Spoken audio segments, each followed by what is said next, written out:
Bienvenidos a Fuera de Plano, un podcast de historias con historia.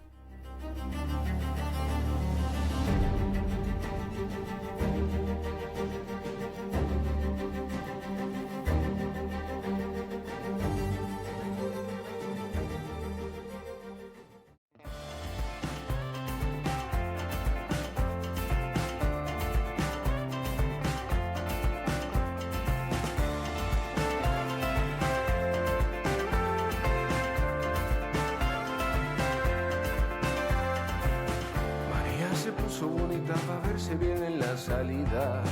María no piensa más en volver. María Cristina me quiere gobernar y yo le sigo la corriente, porque no quiero que diga la gente que María Cristina me quiere gobernar. Tranquilos, que no os habéis equivocado, no hemos cambiado la temática de nuestro podcast por la música. Seguro que casi todos vosotros habéis oído esta canción, pero quizás no todos sepáis quién era esa tal María Cristina. Pues fue una reina de España, una reina regente, la última esposa y viuda del infame Fernando VII, María Cristina de Borbón, que aquel 23 de marzo de 1844 volvía del exilio donde la enviaron por jeta y corrupta. Hoy te contamos su historia fuera de plano. Una despedida en Caracas se baila el vaivén. Te vas, mi vida, te vas sin volver. Si hay una razón para quedarse es Caracas tan bella y tan cruel.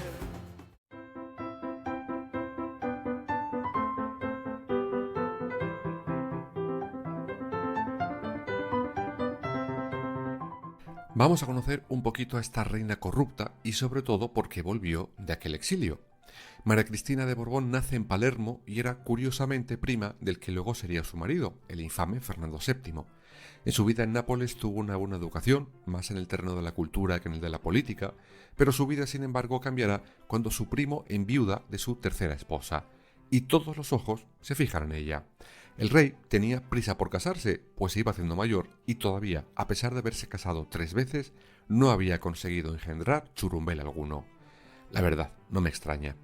Y oye, esta sí, con esta sí consigue engendrar, y no una, sino hasta 2 veces. Pero ninguna fue un varón, las 2 fueron mujeres. Cuando nace la primogénita, Isabel, el infame ratifica lo que se conoce como la pragmática sanción, que no era suya, que estaba guardada en un cajón. Ya contaremos dentro de poco los líos que esto trajo a nuestro país.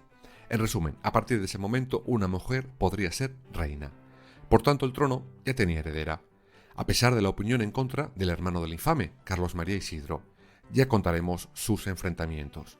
Sin embargo, Fernando VII muere en 1833 y María Cristina asciende al trono, pero como regente, es decir, tutelará el trono hasta que su hija Isabel sea mayor de edad. Pero María Cristina no se conformará con ser regente y reina viuda. No, María Cristina era mucha María Cristina y, como decía la canción, quería gobernar.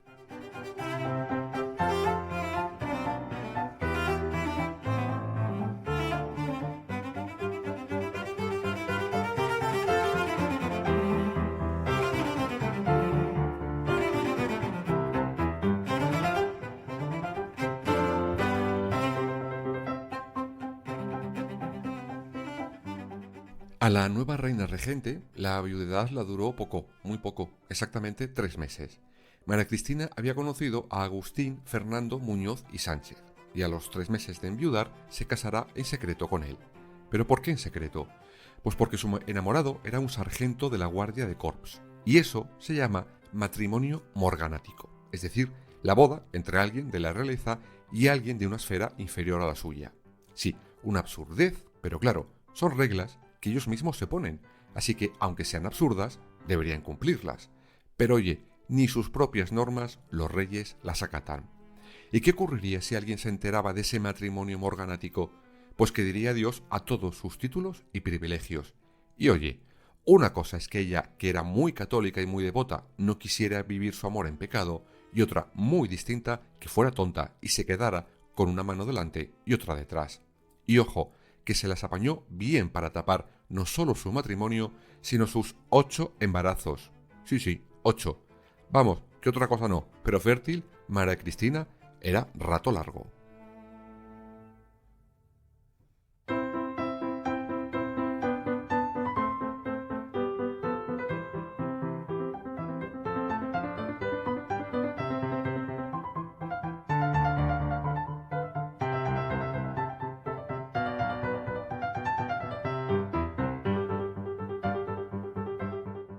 Sin embargo, las artimañas de la reina no evitaron las sospechas de sus enemigos políticos. De ahí surgen varias coplas, es decir, los memes de la época. Una decía lo siguiente: clamaban los liberales que la reina no paría, y ha parido más Muñoces que liberales había. Otra de las coplas era la canción con la que hemos arrancado el capítulo de hoy y que ha trascendido a la historia hasta nuestros días. Muchos la hemos oído, cantado o tarareado sin saber quién era esa María Cristina que nos quería gobernar.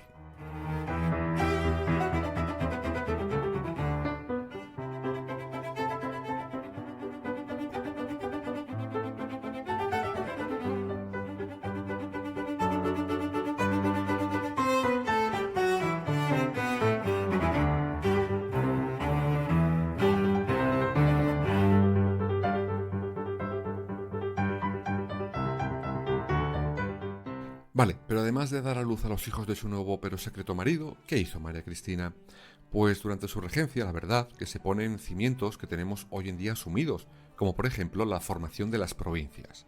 Se promulga también el Estatuto Real, por el cual se comprometía a pasar de una monarquía absolutista a una constitucional. Además, se crearían unas cortes bicamerales. Pero también tuvo problemas. Por ejemplo, por un motín fue obligada a restablecer la Constitución de 1812, que su marido, el rey, no el nuevo, dejó en agua de borrajas después de volver de sus vacaciones con Napoleón. Finalmente, después de muchos escándalos y problemas políticos, el general Baldomero Espartero hace renunciar a la regencia a María Cristina. Antes había intentado que aceptara un gobierno progresista, pero ya dijo que tururú. Por eso, la reina con su marido salieron del país el 17 de octubre de 1840.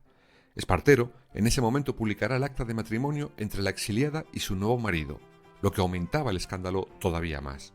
Pero Espartero, que había sido fiel aliado de María Cristina, tenía más motivos para obligarla a irse del país, lo que han llamado, y más nos interesa hoy, el bolsillo secreto.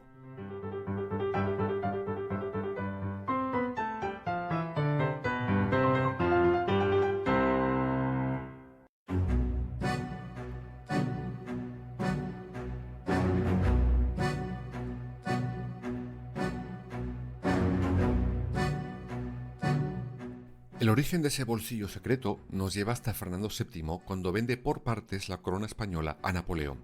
Ese dinero nunca formaría parte de la hacienda pública, sino de un saldo privado del rey.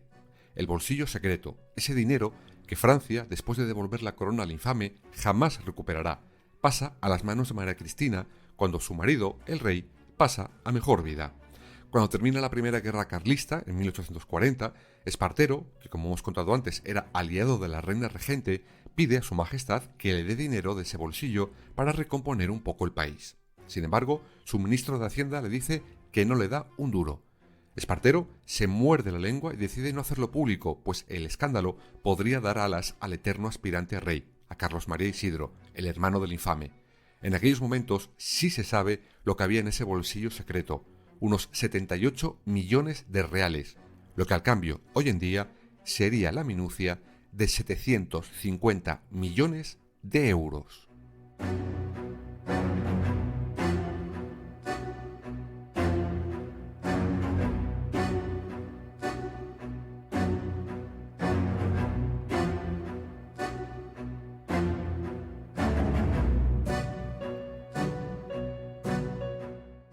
Pero ¿de dónde sacaban tanto dinero estos Borbones?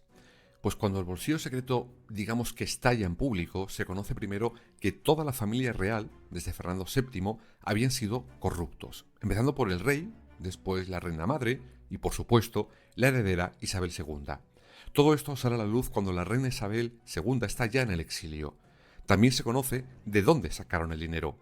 Básicamente fue de comisiones y adjudicaciones a dedo de diferentes negocios. Se habían autoadjudicado concesiones de explotación de salinas, de extracción de carbón o del trazado ferroviario.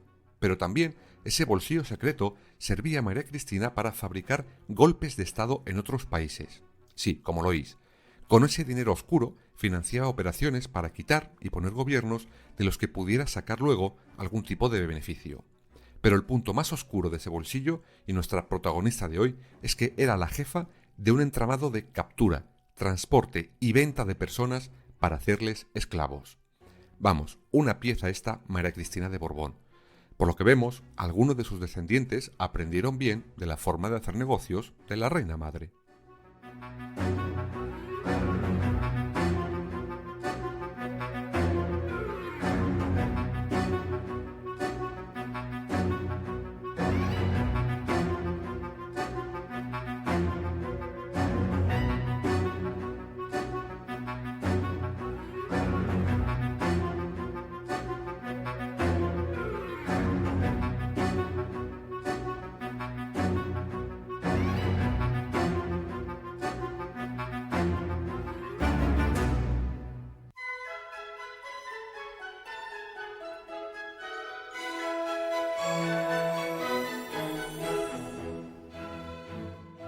Bueno, habíamos dejado a la corrupta saliendo del país en barco. Primero se fue a Francia, donde declara que su renuncia había sido obligada y se marcha a Roma. Allí el papa de aquel entonces la convalida el matrimonio morganático y mientras tanto empieza a conspirar desde allí contra el hombre que la había echado con cajas destempladas, el general Espartero. Tanto que desde el exilio apoya el golpe de estado contra Espartero que dan los generales O'Donnell, Narváez y Prim el 30 de julio de 1842. Una vez depuesto Espartero, se declara mayor de edad a Isabel II con solo 13 años y es nombrada reina el 8 de noviembre de ese mismo año 1842.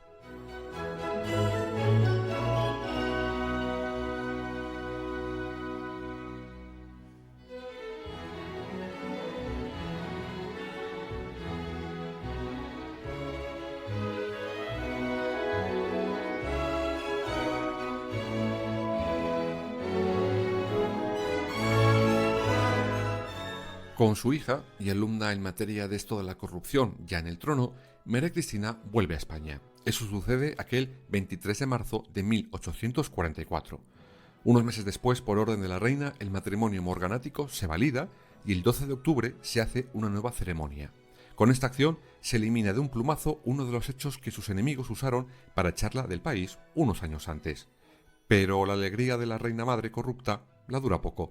10 años después, el mismo general al que apoyó para volver de su exilio, O'Donnell, da un golpe liberal, y una de las exigencias del general a la reina Isabel II es que su madre se tiene que ir, y esta vez, para siempre.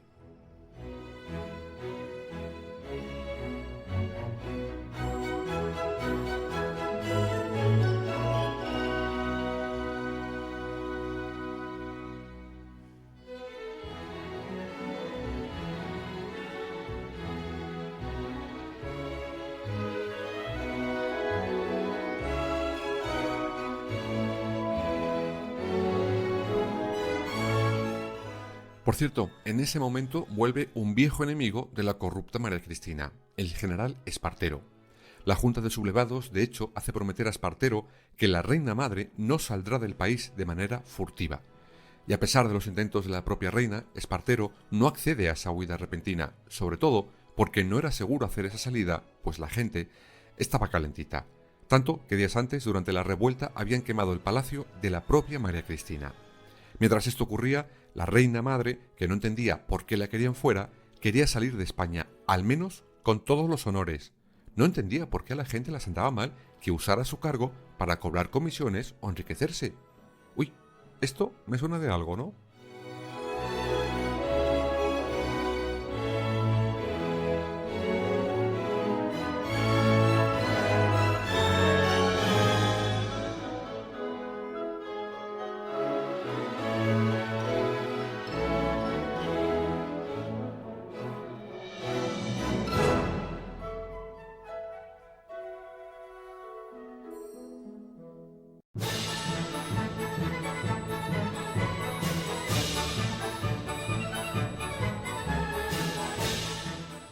Finalmente, a las 7 de la mañana del 28 de agosto de 1854, y gracias a que la guardia contra ella se había relajado un poquito, María Cristina sale del país rumbo a Portugal.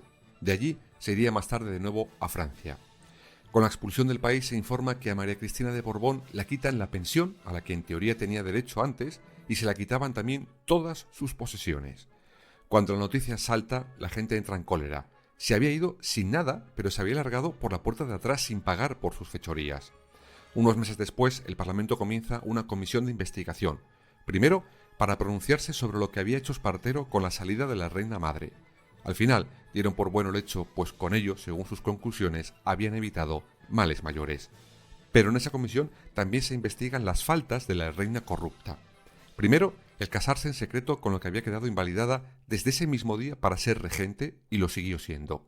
Después, sus conspiraciones en el exilio y por último, sus negocios sucios y corruptelas. Por cierto, la herencia que deja su hija cuando sale del país por segunda y última vez ascendía a la friolera cantidad de 50 millones de pesetas de la época, lo que al cambio de hoy serían 1.500 millones de euros. Tócate la peineta borbónica.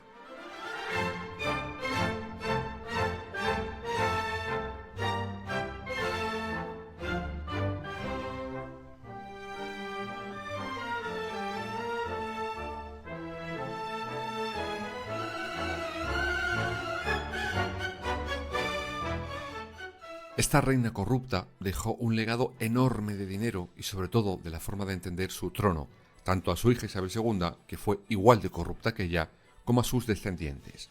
Entendían que los españoles debíamos estar agradecidos por tener sus coronadas cabezas al frente de nuestro país, y que como muestra de agradecimiento ellos podían disponer del dinero público, posesiones y comisiones varias que desearan tener. Y esa idea, que con la corona va en comisiones, parece que se prolongó en el tiempo, y si no, que se lo pregunten al campechano del emérito, ¿no? Aunque ya se sabe que a quien a los suyos parece, honra merecen.